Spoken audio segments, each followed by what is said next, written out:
भाई आज़ाद को महागठबंधन पे है ना बड़ी फूट पड़ी हुई है अंदर अंदर, बहुत विरोध। ये एक दूसरे को मिटाने के लिए मिटा रहे हैं बस।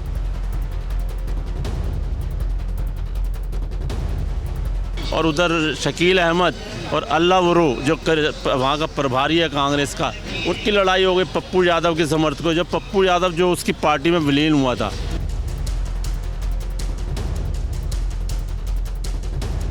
जब ये रेलवे मिनिस्टर थे, मेरे पापा ने 9,000 करोड़ रुपए का प्रॉफिट दिया था रेलवे को, और ये नहीं बताता कितना खाया, फोर्डर स्कैम में कितना खा गया।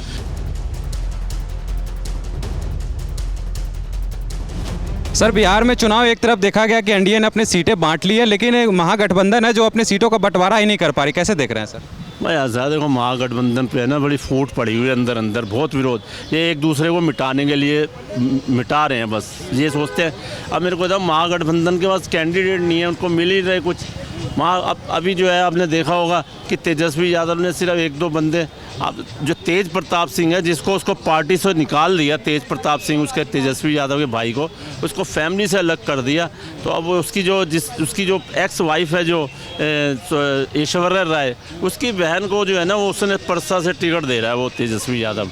और कल मारपीट हो गई एयरपोर्ट में। जो राजेश राम वहाँ का अध्यक्ष है जो कांग्रेस का, और उधर शकील अहमद और अल्लाह वरू जो वहाँ का प्रभारी है कांग्रेस का, उनकी लड़ाई हो गई पप्पू यादव के समर्थकों। जब पप्पू यादव जो उसकी पार्टी में विलीन हुआ था, ठीक है, उसकी पार्टी वहाँ विलय हो गई थी, उसके मतलब मारपीट इतनी हो गई है कि वहाँ उनके पास मेरे को लगता है कि कैंडिडेट्स की कमी है और कुछ नहीं है, इनके पास बंदे नहीं है। अब वो है ना, कांग्रेस ने जो पहले 70 सीटें ली थी 2020 में, तो 19 में जीती थी वो। अब वो है ना, आरजेडी वाले शायद उनको 55-56 से ज़्यादा में नमेटने की तैयारी कर रहे हैं। देखा गया सर, लालू यादव और तेजस्वी यादव को कोर्ट भी बुलाया गया दिल्ली में। कोर्ट बुलाया गया, बिल्कुल अभी पीछे बुलाया गया। ये लालू प्रसाद यादव जी वही हैं भाई साहब। जब सुबह तो मॉर्निंग वॉक कर रहे थे, उसी दिन जब कोर्ट का ऑर्डर मिलता है पेश होने के लिए तो व्हील चेयर पर लद गए वो, और वैसे सुबह मॉर्निंग वॉक कर रहे थे अपने घर के बाहर वहाँ पर पैदल, वो भी पैदल।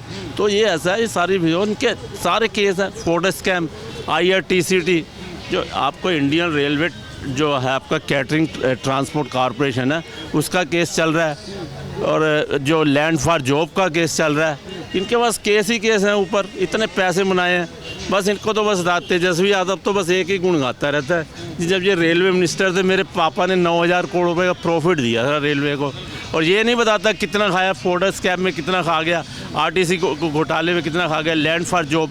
अरे IRTC में पुख्ता सबूत है, IRTC के स्कैम के अंदर वो उसी के केस के लिए बुलाया गया था। उसमें सुजाता होटल्स और BNR होटल्स को जो टेंडर दिया था इन्होंने, उसके बदले में ज़मीनें ली हुई हैं उन्होंने।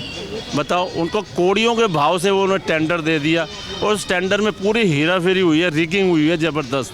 तो ये जो है ना, ये पार्टी जो है अभी इसकी टाटा होने, इनका एक फैक्टर है MY, मुस्लिम यादव। बस ये मुस्लिम यादव के ऊपर टिके हुए और कुछ नहीं है। और मुस्लिम यादव भी वहाँ बढ़ चुके हैं, कोई नीतीश कुमार को देगा, कोई किसी आधे से ज़्यादा बढ़ चुके हैं, वो देने वाले वोट नहीं है। और इस बार जो है ना, वहाँ का जो बिहार का जो भी इलेक्टर है ना, जो भी मतदाता है, वो बहुत समझदार हो गया, उन्हें पता है किसको वोट देना है, किसको नहीं देना। तो इनको जो पिछली बार इनकी 75 सीटें आई थी 143 में से, 144 में से, इस बार 75 तो नहीं आएंगी, बस 50 से नीचे निपट जाएंगे, बस 50 से ज़्यादा नहीं आने वाली इनकी। बिल्कुल सर।